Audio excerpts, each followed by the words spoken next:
I must say good morning. Good morning.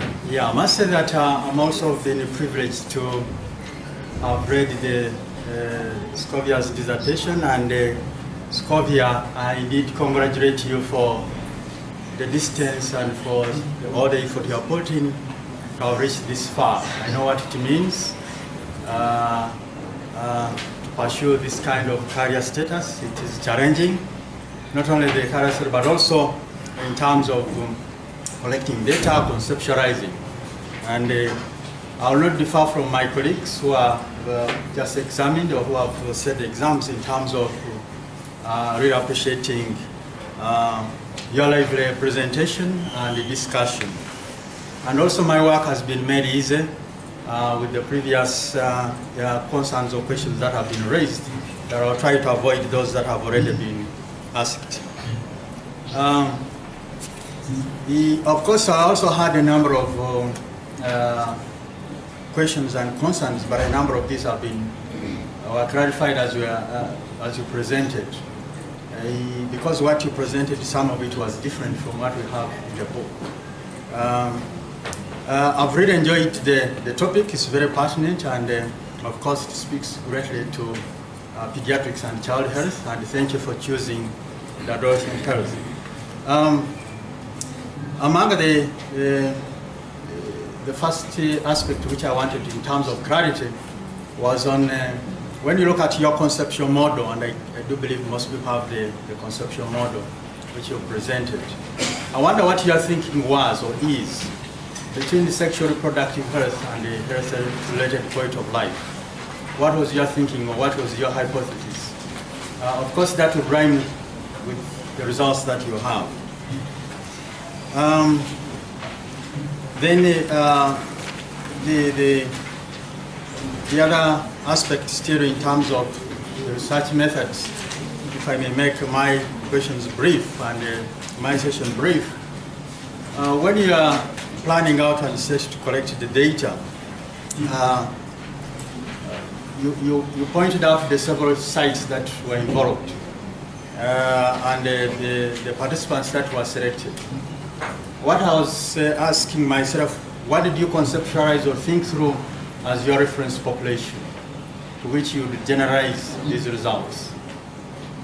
Other questions which were pertinent, I think, were answered. Where I wanted to know was,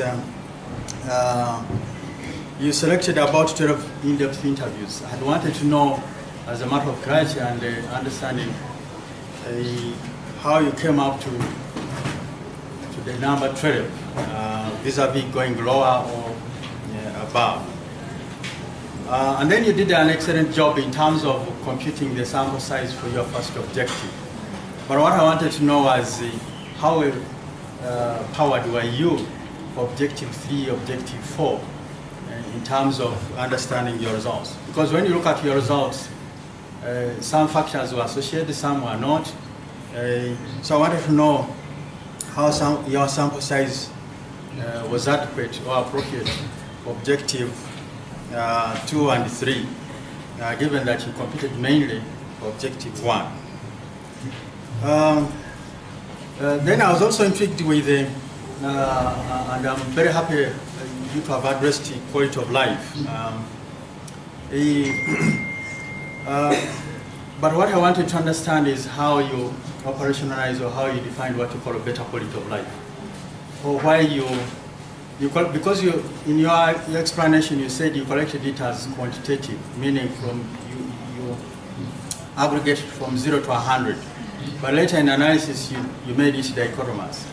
I was asking myself, or I was wondering why you preferred a dichotomy versus you to have evaluated it as what? A continuous scale. Whether there you might have not lost the power or to see association you would have found if you had analyzed it as a continuous outcome rather than the dichotomy of better or poor, and what you defined as poor or better. Then your results were in terms of particular, I think on objective 1, very interesting, where you found 2/3, 68% of participants that were never had sex were females. And what struck me was whether you evaluated for interaction or effect modification. I don't know which one of these you prefer. Which one is that? This is partially you are in objective one. I'm talking about results for objective one. I don't know whether I can easily get it in your book, but it's in because you found out that 2/3 of your and it was mainly the females that have ever had sex. And so what I was asking, and this follows actually through for your subsequent results. But what I'm asking here is whether you think, or if you evaluated for interaction, what I'm meaning here, if you look at how you stratified your participants, 10 to 14, then 15 to 19. Like if you look at only age as a variable, do you think most of these findings you are sharing with us are due to those who are older vis-a-vis the young age group, below 15 years? In other words, as far as first sexual intercourse, as far as interest in pills and what have you, or reproductive, as far as there are all these issues for those who are older vis-a-vis to the young age group.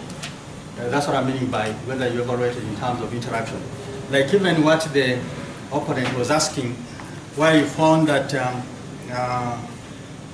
those who are what? The participants who you found an unadjusted ratio of 6.2 among those 15 to 19, which to me implies that really most of what we are talking about may be affecting those who are older vis-a-vis those who are what? Younger. And also, you go further in your presentation of results. When you look at most of the tables, you are heading them stratified analysis. I wanted to know whether what you understand by stratified analysis. Vis-a-vis by variate what? Analysis. Because the tables you're presenting, to me they appear to be more of bivariate analysis vis-a-vis stratified analysis. Because we do stratified analysis, also when you're trying to demonstrate evaluating for interaction, young or old, males or females, and what have you. Okay. I also had a lot of concern in terms of interpretation, but that was addressed with the opponent.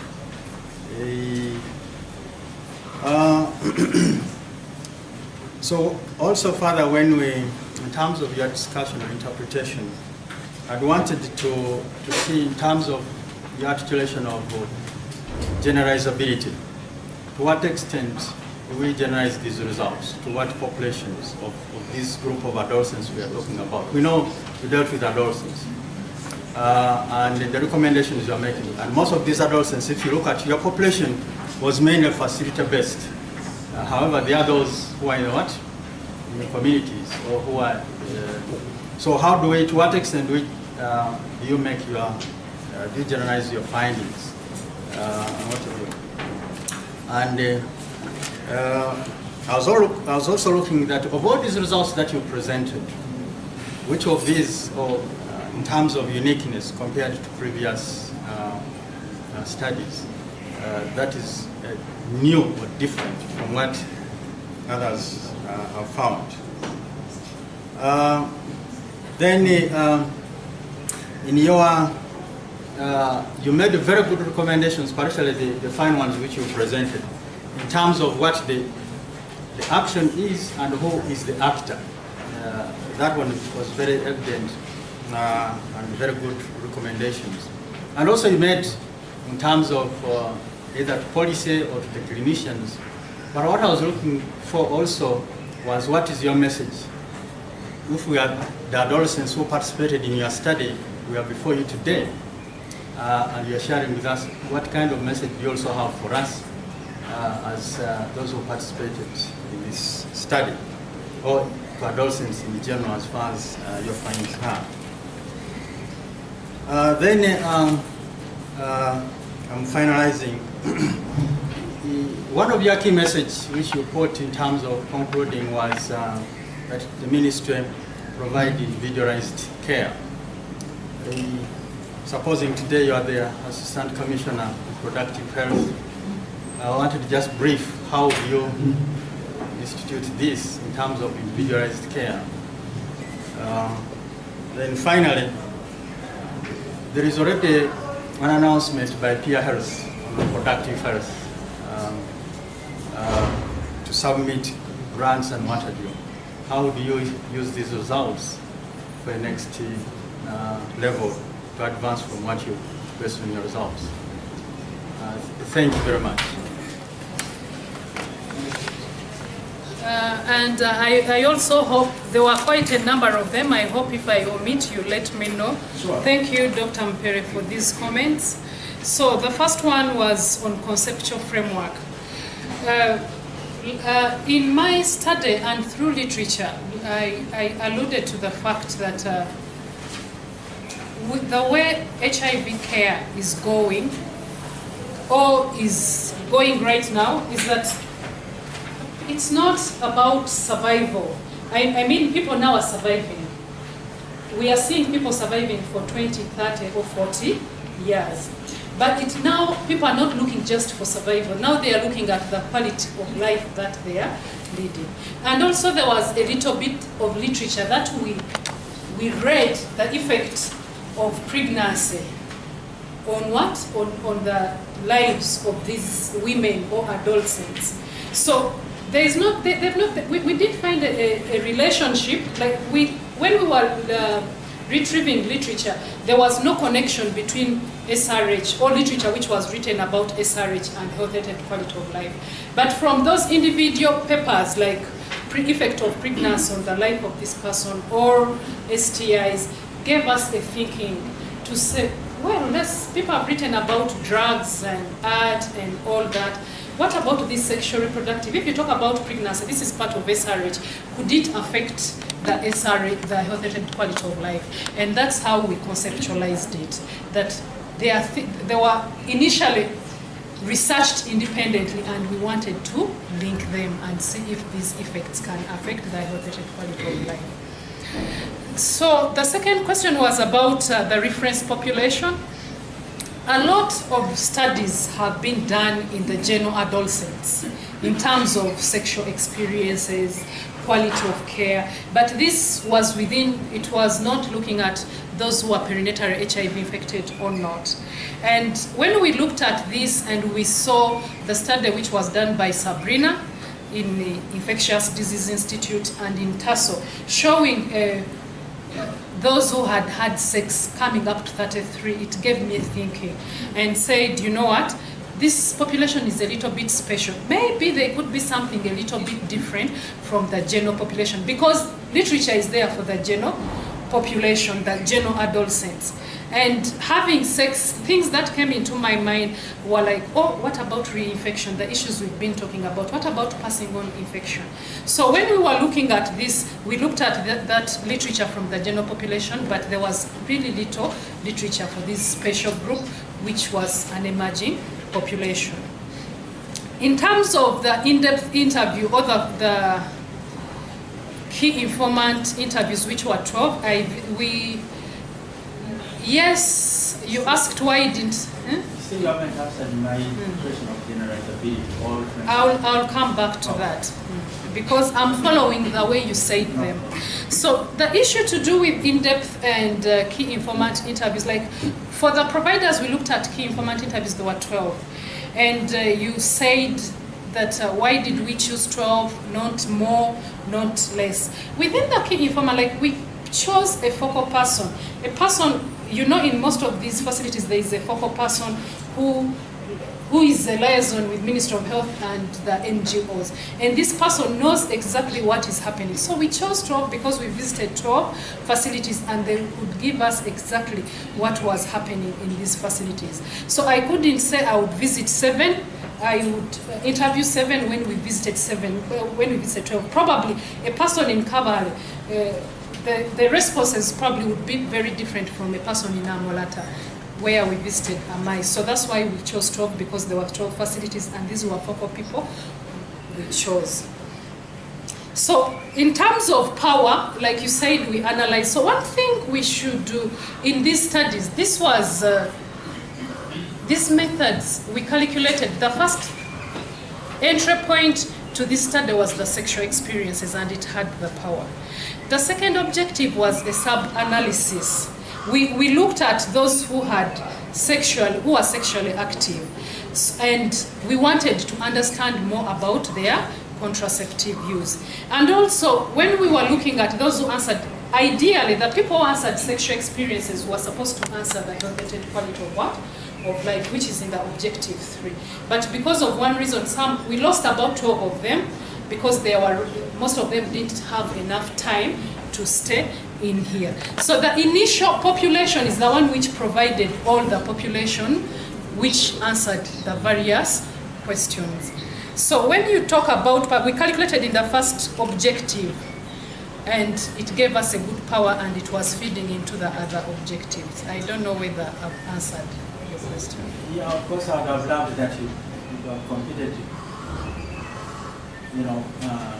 power calculation that within that sample size which you have for the objective 1 was probably adequate or had a certain level of precision for you to have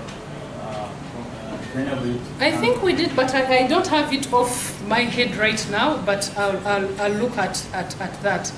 Then the other question was, how did we compute, how did we decide? You see, the tool that I used the most, HIV, gives us guidance on how we analyze and interpret data. So when these scores are transformed to 0 to 100, in this data, like the assumption was that these scores would be normally distributed. But when we ran our scores, they were skewed to the right.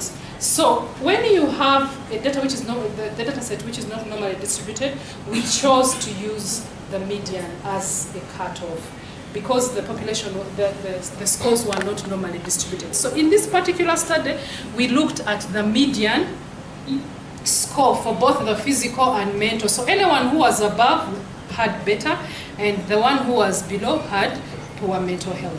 In the guide, the population that they used was normally distributed, and they took 50 as a cutoff. But since our population was not normally distributed, we didn't take 50. We calculated our median, and the median was the cutoff of better or poor. And that's how we decided the cutoff point for. And the guidance in this tool, they usually have a cutoff. They didn't run the variables, but maybe that is something that we could look at it to run some of these variables on that linear scale of 0 to 100. But on this one, usually they give a cutoff, and you categorize whether better or poor. Then the other issue that you talked about was the interaction. Okay, in my understanding, I'm not a statistician, but from what I understand, that when you're analyzing this data, you collect a lot of variables, and the first thing that you do is that you do the bivariate to see if there's any association for all the variables that you're considering. And in this study, we ran the test between the dependent and independent to see if there was an association. And those are the variables that guided us into the multivariate. And during the multivariate, we did the stepwise. We were controlling all those which were significant. We tried them. We did a number of the stepwise logistic regression to see those ones which were not giving us a good effect or strength in association were taken out. And I think we controlled for most of those during this analysis. Then one way to answer that is that you will ask one of your supervisors to sort of advise you about interaction. And I can see you standing up. No, go ahead, finish. You don't have to really answer everything in detail. So maybe I will answer to one question about the generalizability, and maybe the rest we shall look at it as a team. One of the things I believe that this results are generalizable. For one thing is that we are looking at a homogeneous population, a unique population. They are adolescents and they got HIV perinatally. So whether I'm staying in Kampala or I'm not in art, the fact that I'm an adolescent and I got the HIV through mother to child, this would represent those. And also the fact that the distribution of the study, we went into the west, the east, and the north to get the ideas and how everything looked at. And I think if you did a study and you did north, east, west, it is quite generalizable if you're looking at the country as it is. Then I don't know,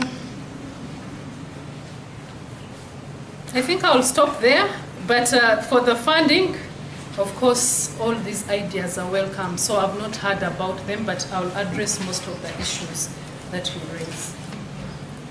Thank you.